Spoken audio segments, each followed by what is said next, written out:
神探伽利略之燃燒，原著東野圭吾，首席編輯貓頭，播講刀鋒。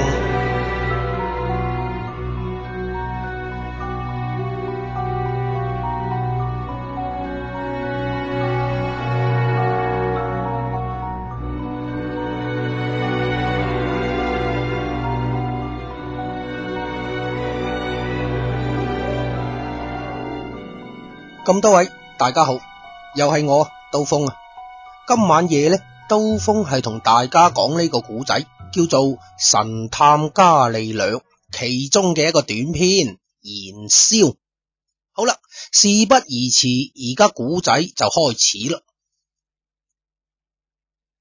蠍子，話說就喺呢個晚上啊，一個後生仔呢，係喺佢嘅房間裏邊讀緊布拉德伯里嘅小說《火星編年史》，啱啱好呢，就讀到咗呢一段噃。當我轉過身去，發現丈夫正戴着一張面具，那是一張銀色金屬製的毫無表情的面具，正好和丈夫消瘦的面頰、脖子和眉間吻合。每當他想隱藏自己情感的時候，總要戴上這張泛着耀眼銀光的面具。他正直勾勾地盯着自己手裏拿着的那個可怕的兇器。正當嗰個後生仔讀到呢一度嘅時候呢，突然之間喺窗外邊係傳嚟咗摩托車嘅發動機聲音。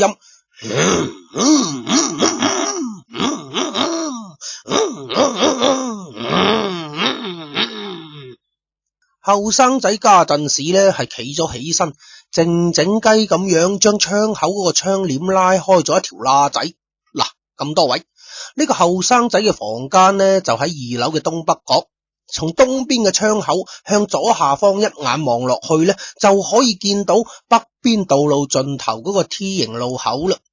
今晚黑呢，喺 T 型路口嗰一處淨係嚟咗3部摩托車之，但係就有5個人咁多，亦就即係講呢，有2部摩托車係需要各搭住2個人嘅。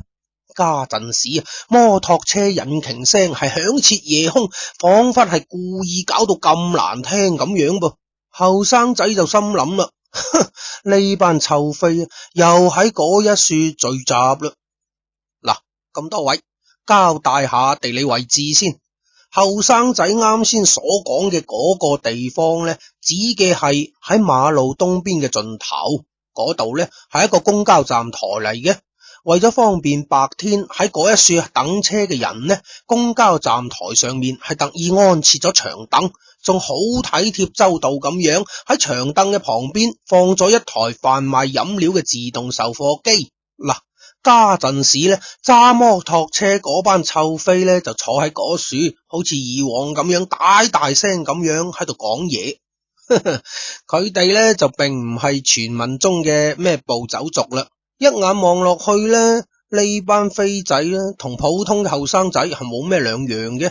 其中嘅2個人呢，係將頭髮染成咗茶色，剩低嗰3個呢，就冇咩搶眼嘅特徵啦。只不過呢，有一個人呢，係將頭髮留到好長，膊頭咁長啊。嗱，家陣時呢，企喺2樓嗰個後生仔就覺得呢班飛仔雖然外貌係好普通，但係呢，亦都唔應該俾暴走族呢一班咁嘅壞分子臭飛更加得到寬容嘅待遇。點解呢？因為佢喺處擾人清夢啊！好啦，家陣時2樓嗰個後生仔呢，就唔再及嗰班臭飛啦。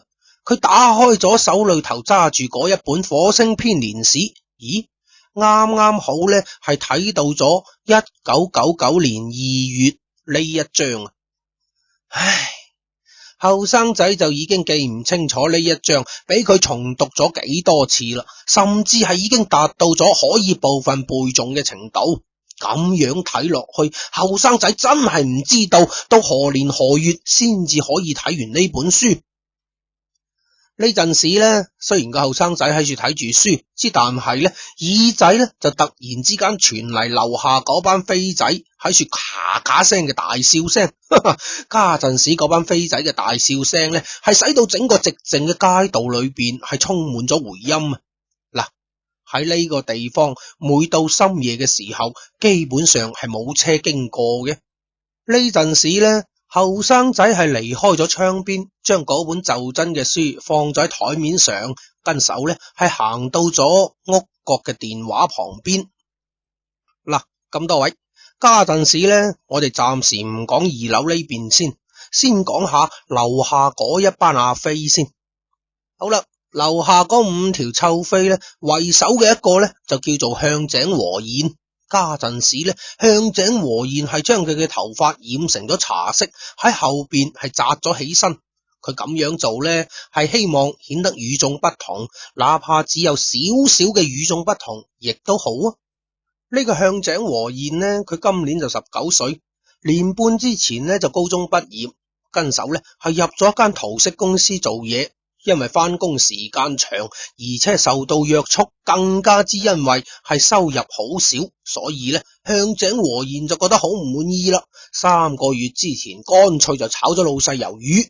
嗱，呢1年幾嘅時間裏邊呢，向井和彥揾翻嚟嘅錢呢，都俾佢用咗喺打遊戲機同埋買2手摩托車上面。家陣時呢，向井和彥係同佢爸爸媽媽住埋一齊嘅。所以咧，生活上佢係唔使憂，但係咧，佢爸爸媽媽係認為佢不務正業，於是乎喺生活之中難免總係要吟沉幾句，咁樣一嚟就令到咗向井和彥係好煩啦。正因為佢係唔想同佢爸爸媽媽見面啊，所以咧，佢每日係不得不喺外邊徘徊，直至深夜。好啦。呢陣時咧，向井和彥嘅嘴裏邊咧擔住一個硬幣，企咗喺自動售貨機面前，掟咗個銀仔落去之後咧，就撳低咗可樂嘅按鈕，跟住轟一聲，一大罐可樂係碌咗落嚟啦。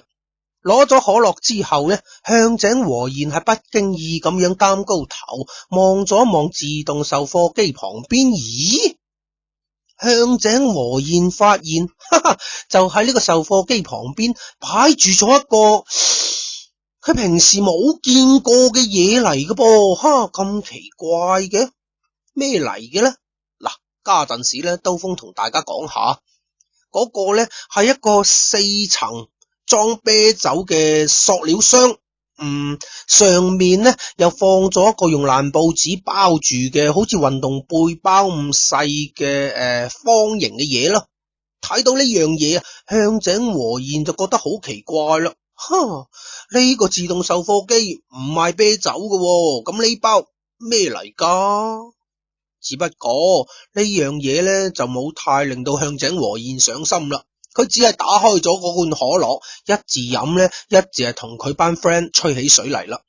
嗱，家陣時咧，另外嗰4條阿飛咧，將話題係擺到咗最近喺鬧市區裏邊結識嘅女高中生。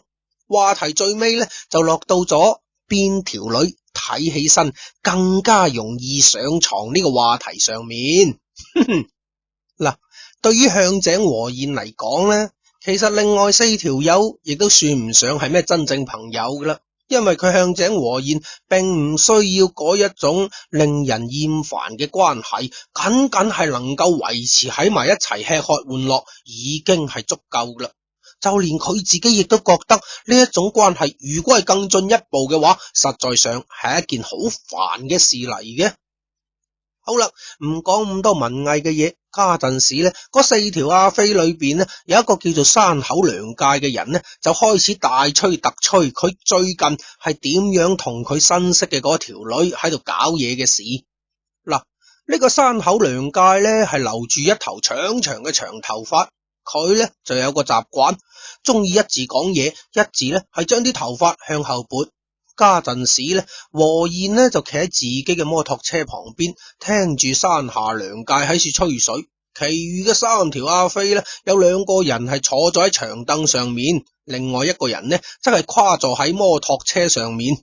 好啦，就喺呢陣時，山下良介就講啦噃，然之後呢，我同嗰條女咪入咗房咯。嗰條八婆佢又用袋喎，我因為諗住直接做，所以咪企喺嗰處扮傻仔咯。你諗都諗唔到啊！嗰條死八婆手裏頭揸住個 condom，冇計啦，我咪唯有戴咯。不過我夠醒啊，用之前我用手指甲將個袋頭整穿咗少少，咁樣一嚟咪同冇戴咪一鬼樣。嗰條死八婆以為我用咗個袋，佢咪鬼死咁放心，搏晒命咁搞咯。搞完之後一睇，咦，見到我突咗個頭出嚟，條死八婆咪吟沉沉同我講咯，我咪大大聲喝佢咯。超，呢樣嘢整穿咗，邊個都唔想噶。一直搞到最尾呢，我咪求其寫翻個名同埋電話 number 應付下佢咪算咯。唉，山下良介呢，佢家陣時想必係將呢一段咁嘅風流往事呢，係作為自己嘅榮耀喺處大講特講，佢係顯得比平時更加之咁洋洋得意啊！呢陣時呢，嗰班同伴就喺處鬧佢啦。超，你係咪喺度發白日夢啊？講唔埋條女嗰陣時已經係有咗啦。對於同伴發出嘅恥笑呢，山口良介呢一邊係感到更加之滿足。超，鬼知佢大咗肚，我都唔知點講啊！唔中意嘅話唔做咪得啦。超，對於同伴嘅恥笑呢，山口良介家陣時呢係若無其事，佢一字講呢，一字係用手梳理咗一下前頭嘅頭髮。突然之間，就喺呢陣時，山口良介係擘大咗對眼，與此同時啊，咁多位意想不到嘅事情就發生咗啦。只見到山下良介個頭殼後面轟一聲飆出咗一團火，火焰係瞬間咁樣吞噬咗山下成個頭殼。未等山下佢嗌出聲嚟，佢就好似一棵大樹着咗火之後，慢慢咁樣向前方啪踏咗落去。就喺呢陣時，和燕同埋其他3條飛仔都係目瞪口呆咁樣睇住呢一幕好似電影慢鏡頭咁樣嘅情景啊！嗱，咁多位剩翻嘅4個人，佢哋發呆嘅時間只不過係幾秒鐘。就喺呢陣時，通過右眼角嘅餘光，和燕係突然之間發現啱先嗰個報紙包住嗰嚿嘢，咦，喺度燒緊。就喺呢陣時，一種直覺係講俾和燕聽，自己正處於危險之中啊！突然之間，嘣！伴隨住一聲巨大嘅爆炸聲，火焰係湧向咗和燕嘅身體啊！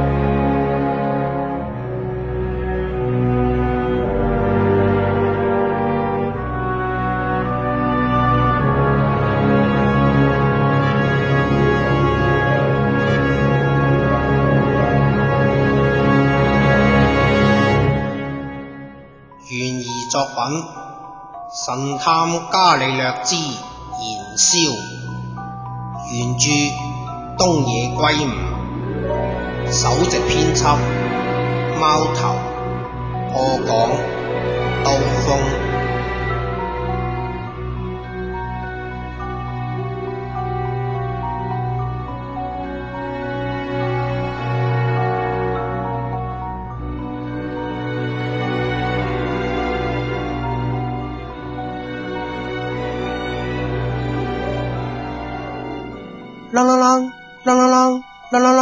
當我仲沉浸喺睡夢之中嘅時候呢，突然之間我係俾一陣激烈嘅電話聲嘈醒咗。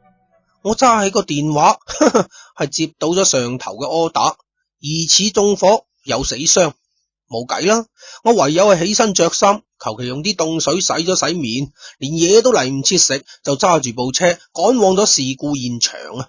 哦，蘇斯馬塞，唔好意思啊，咁多位，我呢就叫做草剃俊介，係警察局搜查課嘅探員嚟嘅。咁多位，家陣時呢，我就講一下今日我接到嘅呢單案件。當我揸住部車到咗現場嘅時候呢，火就已經熄咗噶啦，消防隊亦都準備收工，連睇熱鬧嗰班圍觀群眾呢，亦都係開始紛紛咁樣散去。我落咗車，向住案發現場行過去嘅時候呢，咦？喺我前面，我係見到一個着住紅色運動衫嘅靚妹仔，亦都係啱啱行咗過嚟。嗱，從佢嘅體型同埋面型上面嚟睇呢，呢個靚妹仔應該係啱啱返小學1年級啦。唔知點解啊，呢個細路女呢一直係擔高個頭向前走，好似佢喺度揾緊啲乜嘢咁樣。哈，靚妹仔啊，咁樣行路好牙煙噶。我啱啱準備出聲，哈哈，好似我咒咗佢咁樣。呢個靚妹仔呢，唔知係俾乜嘢棘咗一下，噼啪一聲搭咗喺地下上面，跟住呢個靚妹仔就哇哇聲咁喊啦。我啊即刻行上前去扶起個細路女啦。只見到呢個細路女呢，佢膝頭哥係跌到流晒血。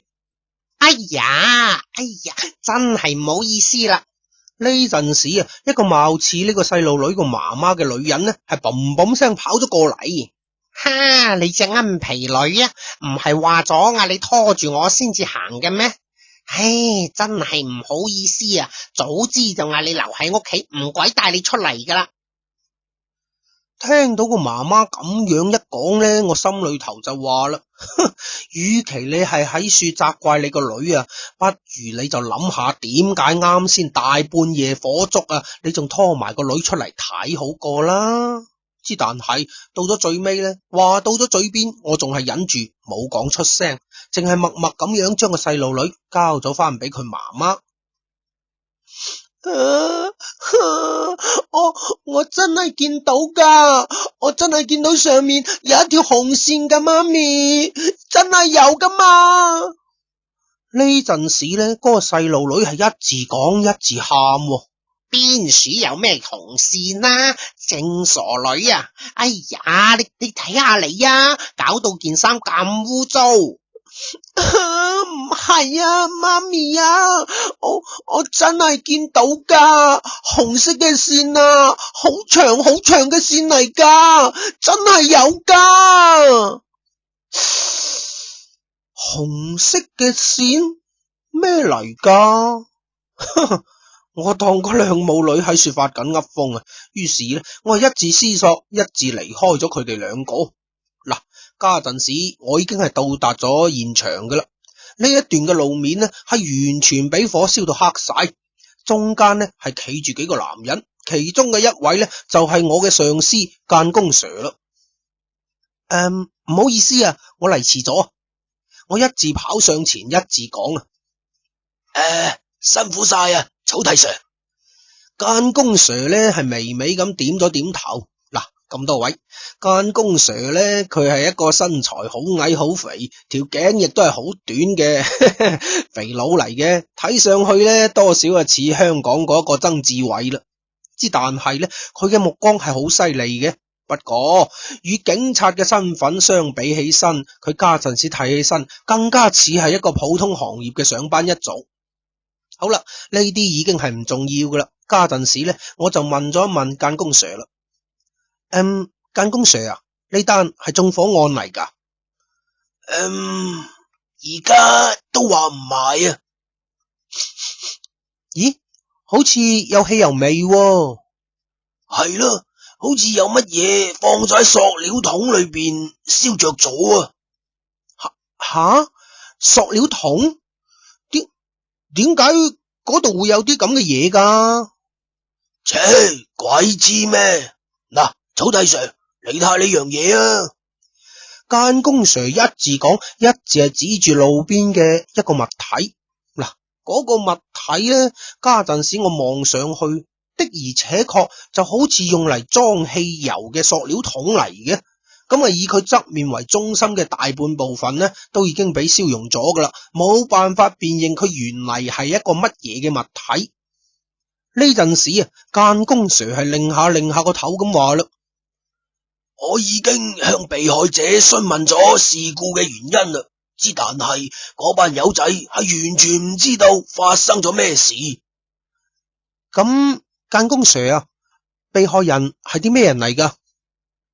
哦，係啲未夠20歲嘅僆仔嚟嘅，有5個咁多，死咗個啊！講到呢一樹呢，間公 Sir 係有啲生硬咁樣補充，一聽到死人，我就即刻懷住一顆好厭惡嘅心情啦。點解咁講呢？因為做我哋呢一行，即係差佬啊，死人呢係經常撞到嘅事嚟嘅，之但係啊，成日同死亡事件打交道啦噃，總係唔會俾人帶嚟乜嘢好心情嘅。草剃 Sir 啊，你可唔可以喺呢度附近走訪一下？我覺得家陣時俾騷擾驚醒嘅人並唔少噶。你睇下嗰邊有幾家人嘅屋仲着住燈噶，你可以去嗰邊睇下。我明白啦。我一致回答，一致係環顧四周啊，即刻我就注意到喺旁邊轉角嘅地方呢，有一座公寓，有幾家人呢仲着住燈噶噃。嗱，呢座公寓呢係一座老式嘅2層建築嚟嘅，幾戶大門呢係並排咁樣對住東西走向嘅馬路，而樓梯呢大概就喺馬路相反嘅南邊，所以呢只有喺側門嘅房間先至會有窗口，而能夠睇到事故現場嘅亦都只有東北角嘅房間啦。好啦，家陣時呢我係離開咗案發現場，行近咗公寓，啱啱好呢就俾我撞正一個後生仔正準備進入一間東北角嘅房間，只見到呢個後生仔呢喺個袋裏邊揞出鎖匙，正準備開門口。唔好意思啊，我家陣時呢喺嗰個後生仔背後係同佢打招呼。呢個後生仔啊擰轉身，佢睇上去呢得20零歲，身材好高大啦，着住一件灰色嘅工作服，好似係啱啱去過便利店咁嘅樣，手裏頭呢係揸住一個白色嘅購物袋。先生啊，你好，我係警探，啱先就喺嗰一邊發生咗火災事件，請問你知唔知啊？我一字揸住證件，一字呢係手指住 T 型路口嗰個方向問嗰個後生仔。知啊，哇，嗰單嘢好搞喎，阿 Sir。請問你當時喺唔喺屋企裏邊呢？一字講啊，我係一字望到咗大門上面貼住個門牌，係寫住105房。係，我喺度啊。咁事故之前發生咗啲咩變化？比如講，你有冇聽到啲咩奇怪嘅聲音，或者係見唔見到有啲咩特別嘅事啊？點講呢？家陣時呢，嗰個後生仔係打側個頭話咯。我呢，當時呢就睇緊電視，我亦都確切咁樣知道嗰班契弟係發生咗啲咩騷亂呢？吓？騷亂？你係講嗰班契弟，即係指嗰幾個騎住摩托車嘅後生仔啊？係啊，一到周末呢幾隻死臭飛呢實會嚟匿鼠嘅，亦都唔知道佢哋喺邊處供出嚟，一玩到凌晨2、3點鐘，依然喺處嘈喧巴閉。唉，阿 Sir 啊，呢度附近原本係一個僻靜嘅好地方嚟噶。講到呢一樹啊，呢個後生仔呢輕輕咁樣咬咗一下嘴唇，仿佛呢係將平日嘅憤恨都包含喺其中啦。呢班死臭飛真係應該遭到天譴啊！嗱，咁多位，我啱先呢句話呢係擺到咗嘴邊噶啦，之但係我冇講出嚟，我係將呢番話噗一聲吞翻落個肚裏邊。點解呢？因為我係意識到呢句話講出口嘅話就唔夠慎重啦。呢陣時呢，我係繼續問眼前呢個後生仔啊，先生啊，你估下邊個會留意到今晚發生嘅呢件事嘅呢？留意？邊個會啊？阿 Sir，喺家陣時嘅日本啊，恐怕係冇人會嘥心機捱眼瞓去留意嗰啲咁嘅八卦嘢嘅。聽到個後生仔咁樣一講，我就岌下頭，心諗呢番話亦都確實係有道理嘅。我又繼續問啦，先生啊，從你個房間裏邊可唔可以睇到現場嗰一樹啊？睇唔睇得到啊？本嚟就應該啩。見到呢個後生仔含含糊糊咁樣，我就覺得奇怪啦。跟住手呢，嗰個後生仔索性係打開佢自己嘅房門。咁樣啦，阿蛇，你行入去望下，你就明噶啦。我對住房屋裏邊係望咗一眼，嗱，呢一個呢係一間唔夠8塊榻榻米咁大嘅一居室嚟嘅，只有面前係一個小廚房，一張床，一個書架，一個玻璃餐台。上述呢一啲呢，就係眼前呢個後生仔嘅全部家具啦。喺台上面呢，仲放住一個無線電話。不過呢，我覺得喺呢種地方恐怕係好少會用到呢樣嘢嘅。跟住我再細細咁樣一望，只見到書架上面係堆放住錄像帶同埋其他嘅生活用品，數量呢係遠遠咁樣超過放喺書架上面放書嘅數量。請問窗口喺邊度啊？見唔見到阿 Sir？ 裏邊啊，後生仔係指咗指書架，冇地方放書架啦，咁我咪唯有將個窗口塞實咗咯。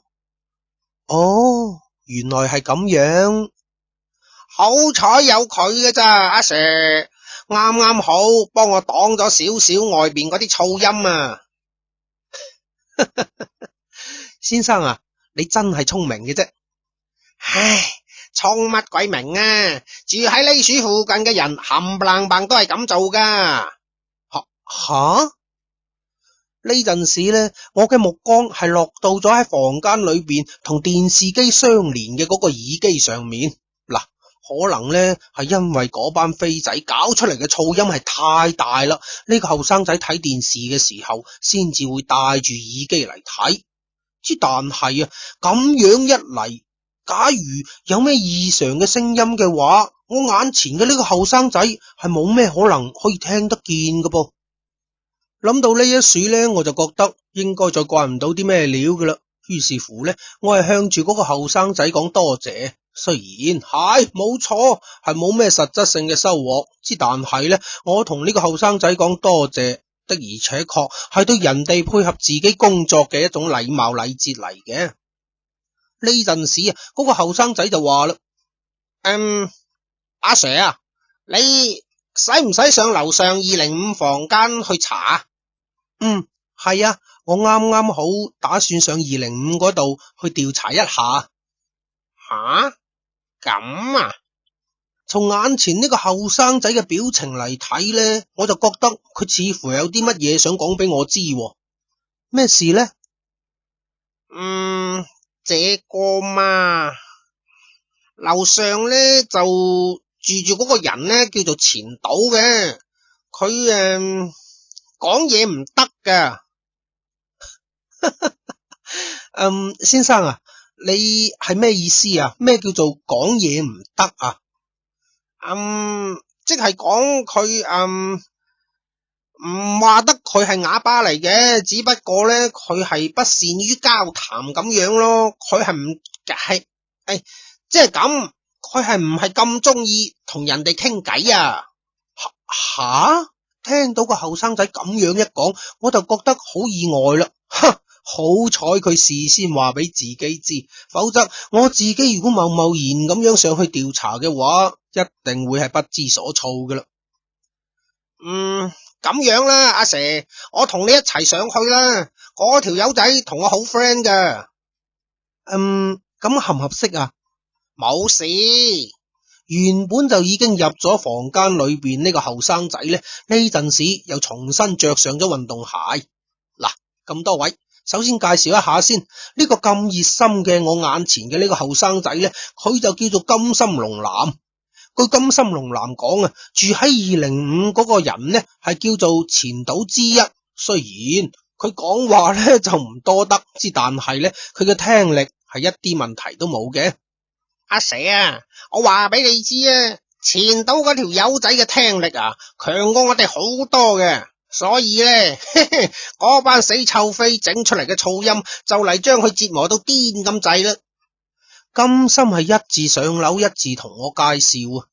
好啦，家陣時咧，我哋係已經嚟到咗205嘅房間門前。我敲咗一下房間嘅門，裏邊即刻就有咗回應啦。從打開嘅門罅裏邊啊，我即刻就見到咗一張年輕而又消瘦嘅面。呢塊面睇起身比金心仲要後生，只見到佢嘅下巴係好尖，面色蒼白。嗱，咁多位，前島佢發現深夜來訪嘅人裏邊係有咗佢識得嘅一個人，邊個啊？金心啊！即刻就顯出咗比較放心咁嘅樣，但係啊，即便係咁樣，當前島一望到我嘅時候啊，佢嘅目光係顯得好有戒備嘅。喂，前島啊，佢係阿蛇嚟噶，話嚟調查啱先發生嘅事故喎。喺金心介紹嘅同時呢，我係揞出咗我嘅警察證件，向前島出示。家陣時呢，前島係稍微咁樣遲疑咗下。然之後咧，再將道門拉開。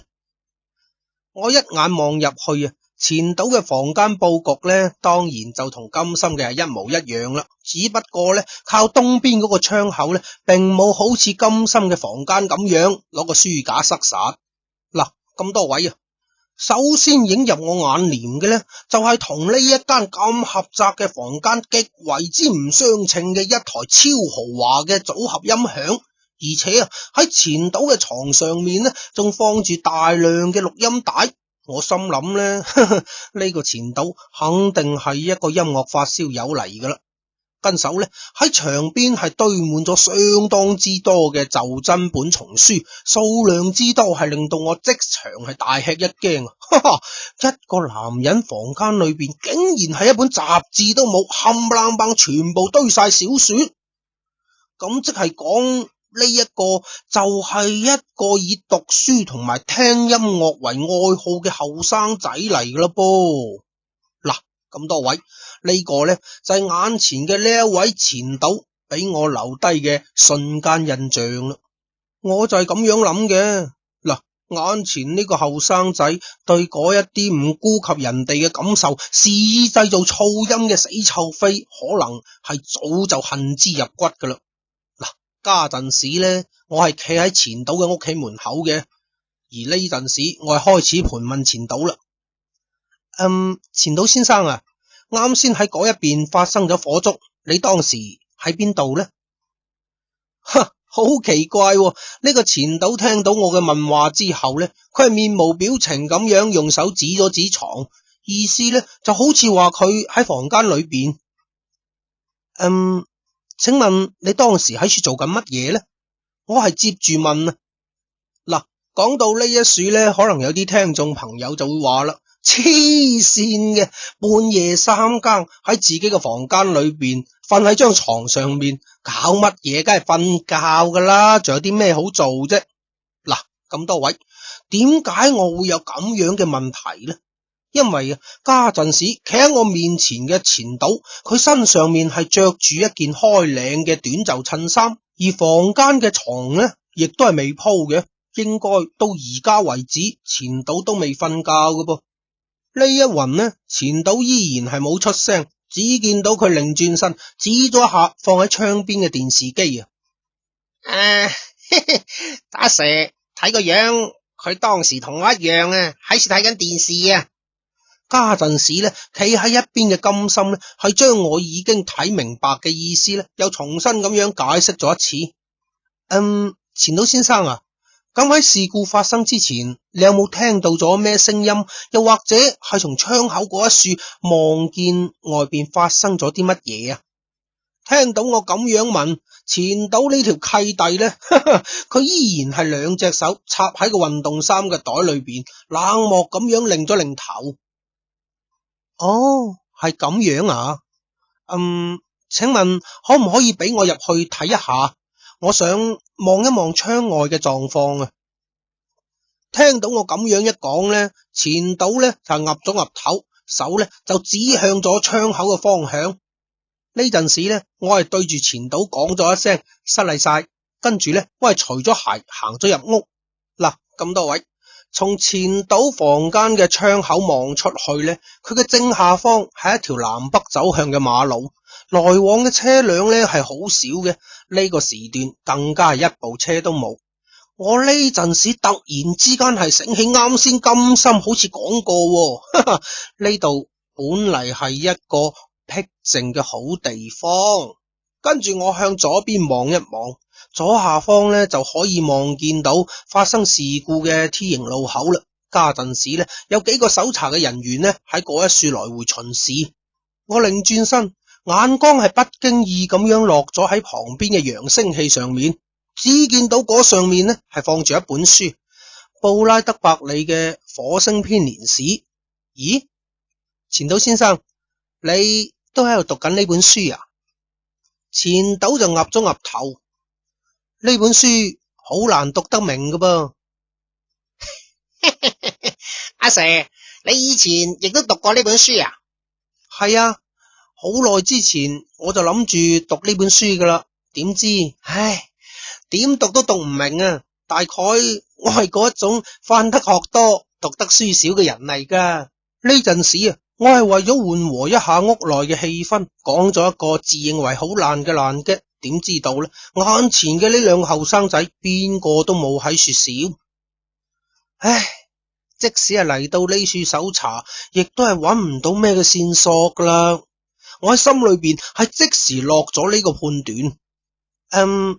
唔好意思，麻煩晒兩位。如果兩位諗起啲乜嘢嘅話，希望可以即刻同我聯繫啊！我講完之後啊，遞咗兩個卡片，分別係派咗俾兩個人，然之後我就離開咗205房間啦。